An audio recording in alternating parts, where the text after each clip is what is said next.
Good morning. Thank you for joining us. I'm Dr. Tim Menza. I'm an infectious disease physician and one of two senior health advisors for the Oregon Health Authority's monkeypox response. I'm joined by Dr. Paul Cieslak, the medical director of the Acute Communicable Disease Program at OHA, Dr. Lysandra Guzman, health officer from Lane County, Dr. Christina Baumann, health officer from Washington County, and Dr. Teresa Everson, health officer from Multnomah County. Before I get started with facts and data, I want to acknowledge our collective trauma from COVID-19 over the last 2.5 years and how daunting it is to have to come back together to address another public health emergency. I appreciate your being here, and I appreciate the important work that you do. I first want to define some terms.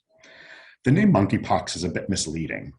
The natural hosts are actually rodents, not non-human primates. And consistent with statements issued by the World Health Organization and UNAIDS, and to reduce stigma associated with the name of the virus, I'm actually going to refer to monkeypox as HMPXV, with the H for human, throughout this press conference. We've also adopted that in our written communications as well. As of July 6th, there have been 7,243 cases in 52 countries where HMPXV is not usually reported.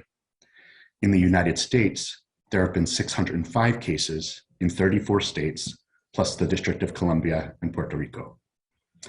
In the United States, there have been no pediatric cases and no deaths. In Oregon, as of this morning, there are 1 confirmed and 5 presumptive cases. 3 of those presumptive cases were identified yesterday. The counties of those cases are Multnomah, Lane, and Washington. Just a distinction, confirmed cases have tested positive for HMPXV at the CDC, while presumptive cases have tested positive for orthopox viruses, which is the broad family of viruses to which HMPXV belongs at the Oregon State Public Health Laboratory.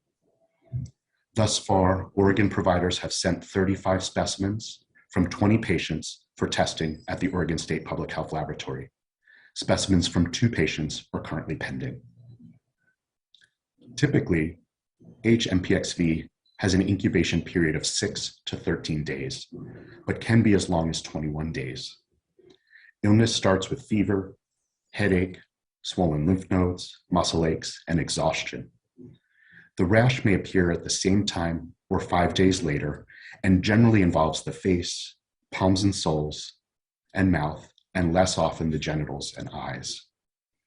The rash can be painful or itchy and moves through predictable stages, including what look like pimples, blisters, and scabs. Illness lasts 2 to 4 weeks, and based on data on the variant currently circulating in non-endemic countries, the case fatality rate is 1 to 3%. But in contrast, in the current global outbreak, the presentation is a bit atypical. The initial flu-like illness can occur, but is sometimes very mild or not present. The location, appearance, and duration of rash are also atypical in that rash is presenting more diffusely and more often on the genitals and around the anus. Sores may also be present inside the mouth, vagina, or anus. The rash can be subtle and may move through typical stages more quickly. This illness presentation has a few implications for the diagnosis of HMPXV. First, people may not readily seek care for evaluation and testing. Second, when they do seek care, most people will likely present to outpatient clinics rather than hospital settings. Third, clinicians may not recognize this more subtle presentation as HMPXV. And finally, the rash of HMPXV may be confused with rashes associated with syphilis, herpes simplex virus, and varicella zoster virus. That said, public health agencies have reported co-infections with chlamydia, syphilis, herpes simplex virus, and varicella zoster virus. HMPXV is transmitted during direct, close, personal, skin-to-skin contact with a person who has symptoms. In addition, contact with towels, clothing, bedding, or other objects used by a person with HMPXV may also transmit the virus. Less commonly, HMPXV may also be transmitted through large respiratory droplets or oral fluids via prolonged face-to-face contact. These types of contact may occur during activities such as sex, cuddling, massage, kissing, talking closely, and or caring for someone with HMPXV. HMPXV spreads from the time symptoms start to when sores, including scabs, have healed with a fresh layer of skin. The genetic material of HMPXV has been found in semen from patients with HMPXV, but is not yet clear whether functional virus is present in semen, vaginal fluids, or blood that can cause infection. Globally, nationally, and in Oregon, HMPXV was initially associated with travel to non-endemic countries with reported cases. However, more recent cases do not have a history of travel, indicating community transmission within the US and within Oregon. Without intervention, a person with HMPXV will transmit HMPXV to, on average, about 2 other people. In comparison, this same number for the Omicron variant of COVID-19 is 8. Therefore, in relative terms, HMPXV is not very transmissible and will not spread like COVID-19.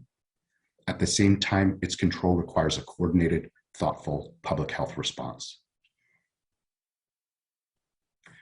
While anyone can be affected by HMPXV, the current global outbreak happens to largely affect gay, bisexual, and other men who have sex with men. I point this out not to say that men who have sex with men are the only people at risk for HMPXV, but that right now our priority should be empowering men who have sex with men, the larger LGBTQIA+ and queer communities, and their healthcare providers with information, testing, prevention, and treatment strategies. We'll go through each of those. So first, information. OHA has released guidance to providers on case definitions, recognizing HMPXV, and testing procedures. I, in partnership with members of the Multnomah County Public Health Communicable Disease Team and local providers, all of whom identify as queer, issued a community letter in advance of Pride events here in Oregon. The OHA Community Engagement Team has begun to work with community-based organizations to develop culturally tailored awareness and prevention messaging.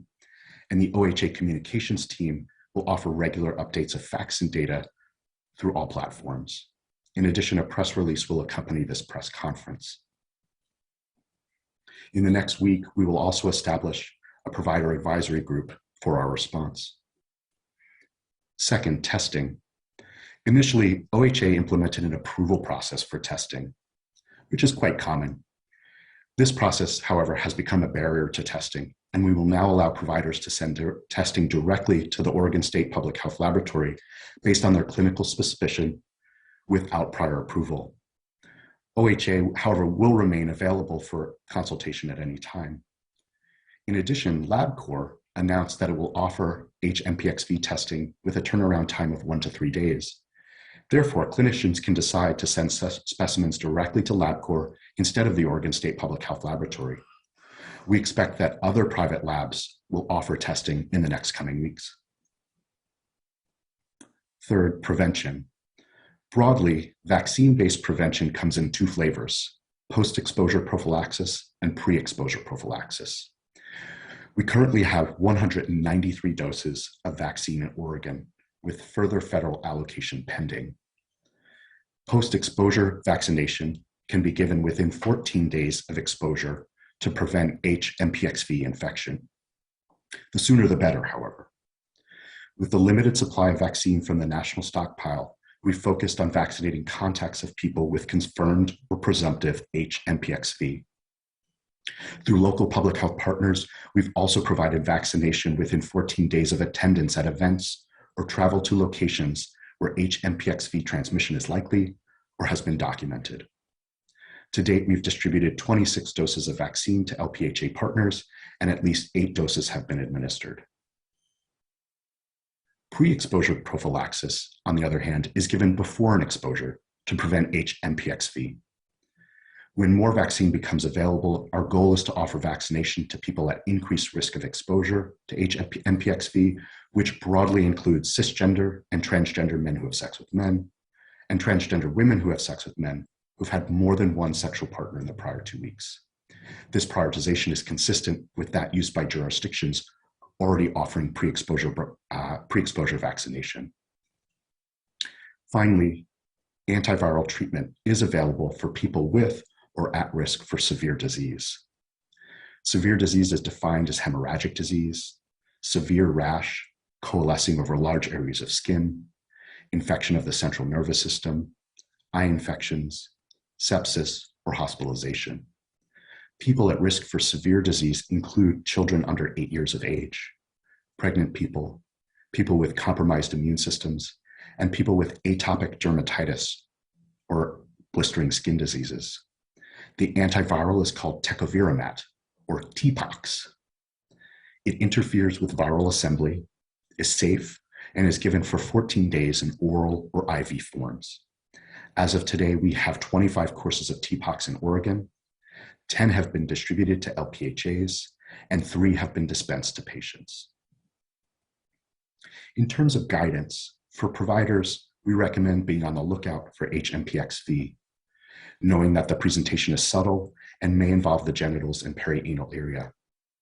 Have a low threshold for testing. We recommend comprehensive sexual health screening at the time of HMPXV testing, including HIV, syphilis, gonorrhea, and chlamydia. If providers aren't sure if they should send HMPXV testing, we're here for consultation, the Epi on Call here at OHA, and we'd be happy to talk through cases and guide folks through the testing process. Also, we recommend talking to colleagues, educating each other, and spreading the word about HMPXV. Local public health authorities are also key resources for providers and their colleagues. For community, especially for members of the LGBTQI+ community, the queer community, need to take a deep breath. Like COVID did, HMPXV may call up the deep trauma of having lived through 2 pandemics, only to face a potential third. We know that pandemics thrive in silence. Talk to trusted people in your life, your friends, and your sex partners. Check in with your body. How are you feeling? Look at your skin. Use a hand mirror or your phone to look at your genitals around your anus. If you don't feel right, have a rash or other concerning symptom, avoid close, personal, and skin-to-skin contact with others, and talk to your provider. We suggest that folks seeking care remind their providers that HMPXV is here in Oregon. And if you don't have a provider, your local public health agency can be resources to find one.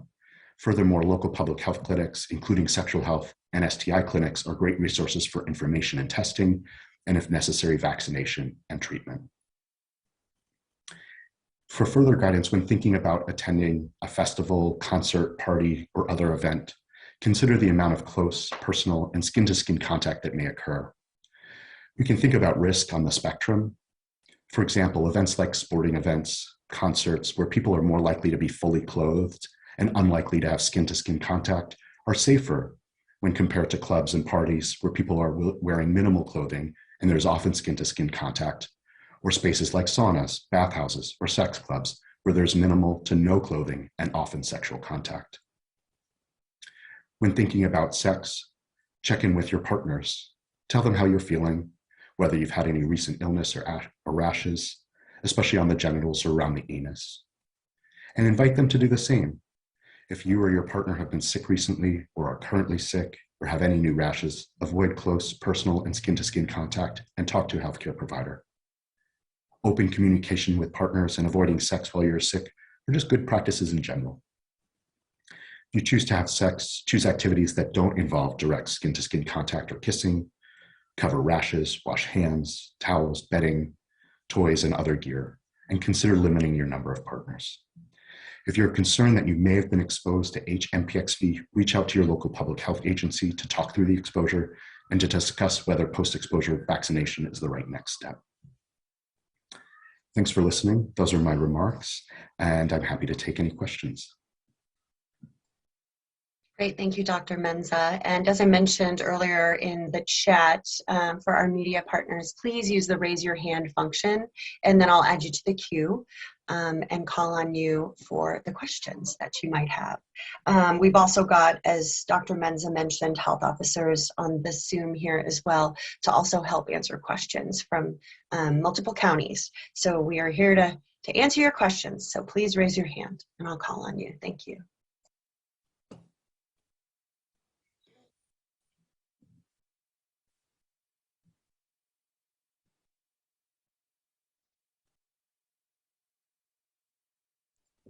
Okay, thank you so much. Our first question comes from KVAL TV. Go ahead. Hey, thanks for taking our questions today. Could you just talk a little bit more about the treatment and prevention for this, kind of talk about the vaccines again? Sure. Are there particular questions or just in general? Or specific? Yeah. I'm happy to review what I talked about, or if there are particular questions or clarifying things that you'd want to know, I'm happy to add additional information to. Just let me know. Sorry, I think I was muted. Yeah, just in general, please. Okay. Yeah. So in terms of prevention, so the vaccine-based prevention comes in two forms at this point in time. We have the post-exposure prophylaxis, so after a potential exposure, and the pre-exposure prophylaxis. So that's like vaccinating against MMR prior to while we're children. But in this case is you're anticipating exposure and then vaccinating folks who are at high risk for exposure. So post-exposure vaccination can be given within 14 days of an exposure to prevent NPXV infection. And we do say that the sooner the better. And what folks have been doing, and most jurisdictions are doing at this point in time with the limited supply of vaccine from the federal government, is we've really been focusing on vaccinating contacts of people with confirmed or presumptive HMPXV. But as we have more vaccine available, there's also the opportunity to vaccinate folks who may have attended events or traveled to places where transmission is likely or has already been documented. And that's another way to think about post-exposure vaccination. The additional ways we can think about distributing post-exposure prophylaxis or vaccination in sort of creative ways, and these are sort of potential looking at the future when we have more vaccine, is that there may be some cases who are not interested in naming or identifying contacts, but may refer or ask folks to come in, or would give people a card to come in to their local public health agency to get vaccinated. So we may think about sort of a referral system, which may be seemingly more confidential, feels a bit safer, feels like it protects privacy a little bit more. The other option too is to provide vaccination in and around kind of events or venues where there may be a higher risk of HMPXV transmission. So again, that's the post-exposure world of prophylaxis. And then the pre-exposure vaccination is really trying to be broader. And so while what we're trying to do there is offer vaccination prior to exposure to people at an increased risk of exposure. And thus far, I'm going to do the quick tally in my head. I believe about 4 or 5 cities, jurisdictions, have received enough vaccination, or in the thousands of doses, to be able to provide pre-exposure vaccination. And in those cases, they've been focused on providing vaccination largely to cisgender and transgender men who have sex with men, and transgender women who have sex with men who've had more than one sexual partner in the prior 2 weeks. And so we would think about doing the same thing here when we had more vaccine to make that happen. So then, and just, kind of a few details here. We are sort of awaiting further information around our allocation. Currently, we have 193 doses in Oregon.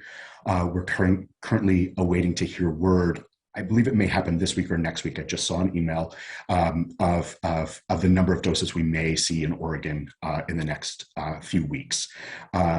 So that vaccine planning and rollout at the federal level is still happening, and we'll be getting more and more information there in the next few days, in the next few weeks. Then, so that's the situation there. And then you'd also ask about treatment, and I will mention that before we move on to treatment, vaccination also comes in two flavors in terms of the type of vaccination. The one that we're using is called Jynneos, and it's a vaccine that is given at day 0 and then 28 days later. There is another vaccination called ACAM 2000. It's been used previously. If you know folks with scars on their shoulders, that's usually from ACAM 2000 because it requires a scarification procedure.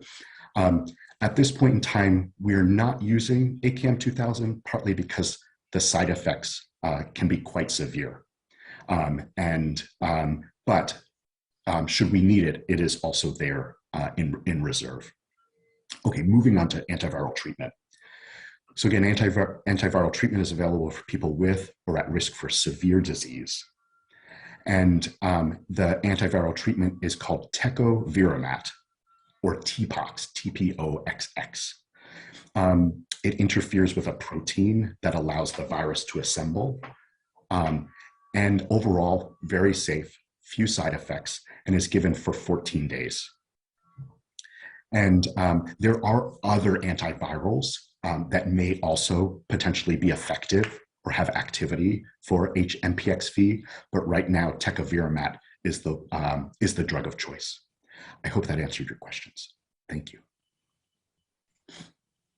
Thank you for that question. Our next question comes from Lillian with OPP. Go ahead, Lillian.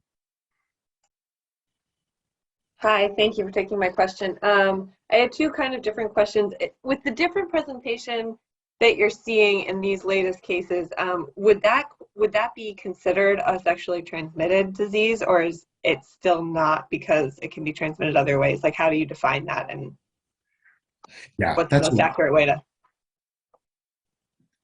Sorry, what's the most accurate way to report it? I just want to make sure we're doing it right. Totally. So it's a fine sort of line. So the way that I think about that, the way I conceptualize something that's sexually transmitted versus what I would say is sexually transmissible, is that sexual disease or an infection that's sexually transmitted requires oral, anal, or vaginal sex for transmission, whereas monkeypox or HMPXV doesn't necessarily require those things, those particular activities, but is transmitted during sex because it involves direct, close skin-to-skin contact and personal contact with oral and potentially respiratory droplets. So that's kind of the distinction. Super helpful in terms of clarification. I appreciate that. Got it. So it's transmissible through sex because of the close skin-to-skin contact, but it does not require a sexual act or contact to transmit. That's right. Okay. And then my other kind of completely different question is, you said that there were no pediatric cases yet, but that it is of a particular danger to children under age 8. So can you tell us more about how it would present in children, what to look for, and if there's any concern right now of that becoming a thing? Yeah, so that's a great question. So right, we don't have any pediatric cases in the United States at this point in time. In Europe, there are 3 cases, 2 that are confirmed and 1 that is pending confirmation. We don't have information about how those cases came to be or their current presentation. What we do know that is that in studies of HMPXV in other countries, endemic countries, where transmission has been occurring for longer periods of time, pediatric cases are more common, and usually through household transmission. And the worry is that we would see more likely a more severe rash. And again, we're not sure with this sort of atypical presentation that we're seeing in adults, whether that would translate for pediatric cases, or we would see a more typical, more severe rash, potentially. With the other thing that can happen for pediatric cases is if there are sores in the mouth, dehydration. It can also cause sort of a gastroenteritis or a pneumonia. So those are the types of things that we would be worried about in children. And oftentimes we're more likely, because children are at risk for severe disease, to offer antiviral treatment right up front when a child would be diagnosed or a very, very high suspicion of HMPXV in that child. Yeah. But as we know more information from other countries as they report out on cases, we'll be able to sort of update what that presentation might look like and what pediatricians should be looking out for as well. Yeah. Thank you for those questions, Lillian. Those were great questions. It looks like we need a reminder to tell folks that if you have a question, to please use the raise your hand function, because we also have Dr. Bauman with Washington County, Dr. Everson with Multnomah County joining by phone, and Dr. Guzman of Lane County. So we've got some wonderful medical professionals here helping us today inform the public. Again, so we've got one more hand raised here. This is from Fedor Zarkin with the Oregonian. Go ahead, Fedor.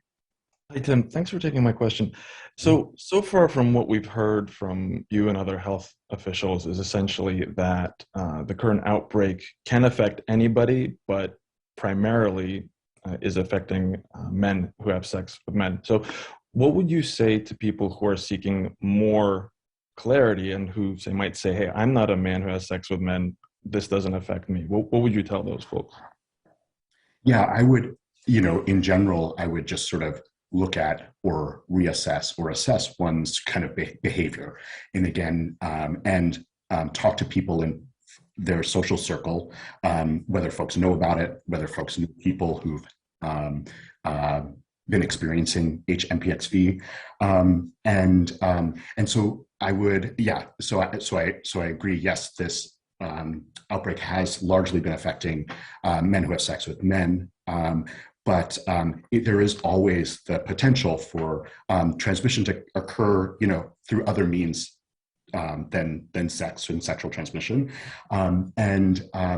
In addition, there are other forms of skin-to-skin contact that could transmit HMPXV.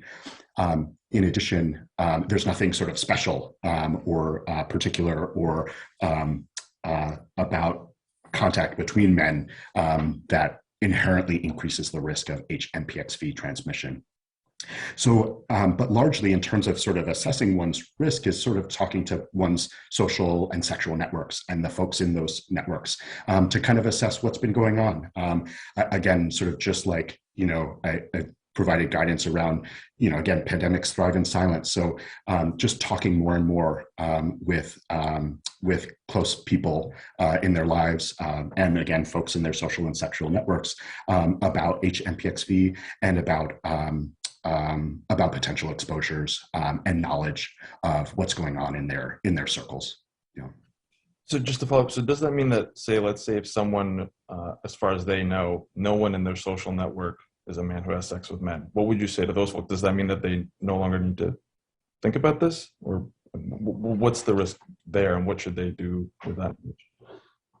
Yeah, I mean, I think if they're not having close personal contact with other people who might have HMPXV, then the risk is quite low. And again, it's sort of prolonged either face-to-face contact or direct skin-to-skin contact.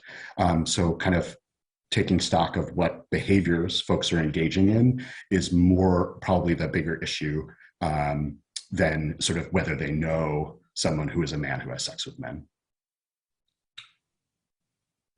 So ultimately, for men who do not have sex with men and do not engage in close contact with men who have sex with men, then for the risk is low? I'm not sure I'm understanding quite the categories. Okay, so we think the people who have increased risk of exposure are men who have sex with men, including cisgender and transgender men who have sex with men, as well as transgender women who have sex with men who have had more than one partner in the last 2 weeks. Those are the folks that we think are at highest risk for exposure to monkeypox or HMPXV. Okay. Thank you.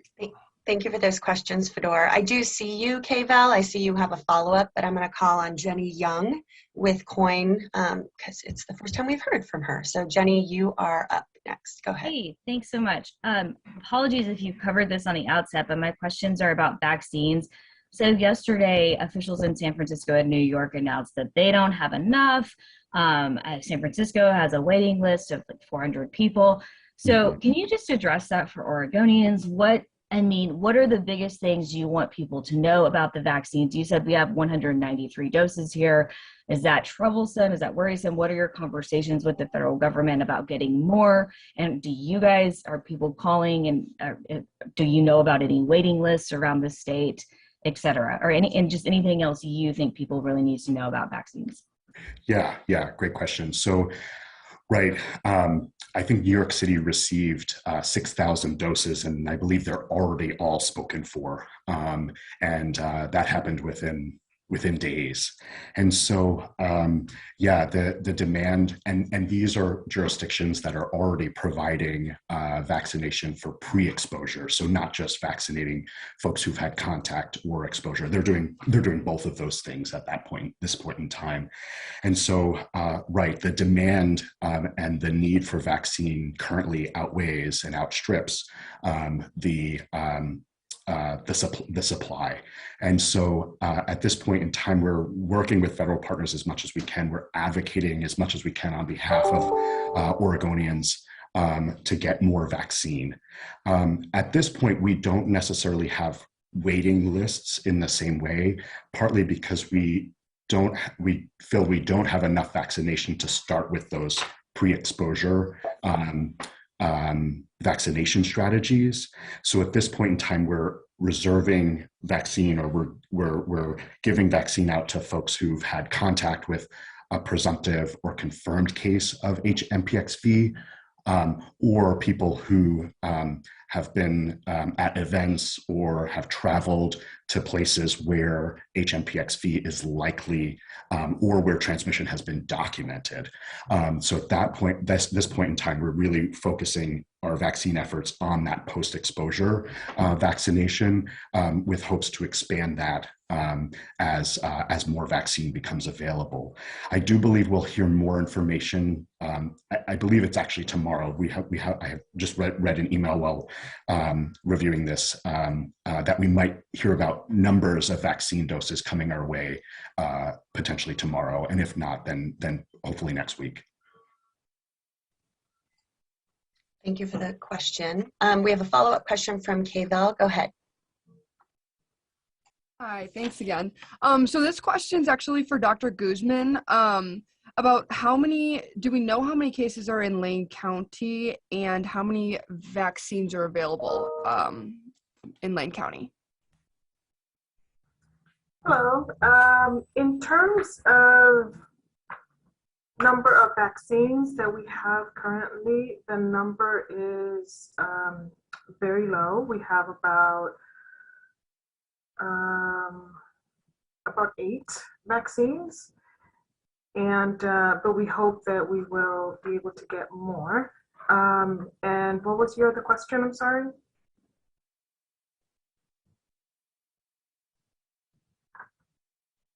Are you muted?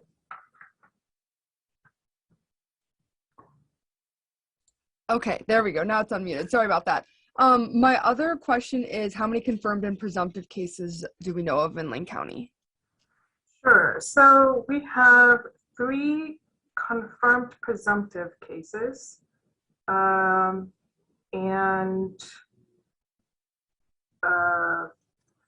these 3 need to be confirmed by the CDC. So we have 3 confirmed orthopox virus cases, and these 3 still need to be confirmed by the CDC. And about 8 suspects.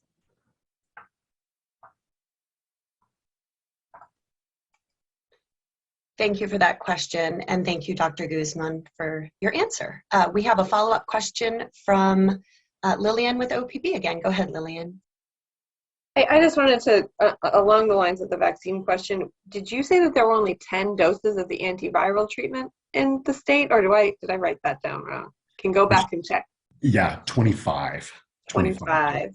Or 25 courses. And so then the same question that was just asked in terms of availability, is that a concerningly low number? Do you think we'll need a lot more, and what's the plan? Yeah, that's a good question. Right now, I mean, we're again, the presentation in general has been atypical in that it's been overall less severe. So in terms of treating people with severe disease, we think that is sort of is less likely at this point in time. However, as we have more cases with potential risk factors for severe disease, like we talked about a little earlier with pediatric cases, or people with immune compromise, also people with other skin conditions that may make the presentation, the skin rash, more severe, we'll want more. I believe at this point in time, there's probably enough for what we need at the current moment. And in addition, I believe at the level of the strategic national stockpile, there's less, it'll be easier to get more quantities as we need them. Whereas vaccine is sort of more dependent on the federal allocations based on cases and population, and then also based on production and the manufacturer of vaccine as well. Thank you. Thank you. And our final question comes from Fedor, again, with the Oregonian. Go ahead, Fedor. Hi, I have several questions. So of the 6 cases, how many were in each of the 3 counties? And of those 6 cases, how many of the individuals had traveled? And how many of those 6 cases are connected to each other? Yeah, great. So there's the one confirmed case in Multnomah County is the only case we know of that has had a travel history. There are 3 presumptive cases in Lane County, none of whom I am aware that have had a travel history, but one is a new case and we have not interviewed them. And then there are 2 new cases in Washington County, again, presumptive cases, and they have not been interviewed yet. So we don't know, just because they were identified literally overnight. So that information is pending. Okay, and based on the information you have so far, what would be your best estimates of how common the infection is right now in Oregon? A, B, what do you see as the trajectory of the outbreak in Oregon? Yeah, so I think we're definitely under-diagnosing HMPXV cases at this point in time, and I think that's true across the U.S. I think as private laboratories come online and we streamline the process for testing at the public laboratory, I think we'll see more testing and more cases. In addition, at this point, what we've been seeing is, and because there's underdiagnosis, there's likely transmission that we're not picking up. So I do feel that there's probably a good amount of community transmission occurring in Oregon that may be unrecognized for kind of the several factors, kind of related to this sort of more mild atypical presentation, the testing factors, and so the faster we can get vaccine out more broadly, which again has all these moving parts to it, I think the better, or the more effectively we'll be able to curb that transmission. But without vaccination at this point in time, I do believe we'll continue to see more and more cases. And I think that'll occur over the US. And we've, since we have the Europe as an example, where cases have, rapidly increased, I anticipate that may happen as well without an effective vaccine strategy. Are we talking weeks or months? So, one of the things we can think about is we have 3 cases in one day. So we're kind of rapidly increasing in the number of cases that we're seeing. So I would say weeks to months. Yeah. Thank you. Thanks. Thank you for those thoughtful questions, all of you, and thank you to our experts today for joining, especially you, Dr. Menza. So if any reporters, any of our media partners have any additional questions regarding HMPXV, feel free to email the inbox. You know the email. And I have provided the YouTube link in the chat for today. This news conference, this media availability will be carried. So if you need to go back and watch or record or check a soundbite, what have you, it's right there for you. Feel free to reach out with any additional questions. And thank you so much for your time, everyone.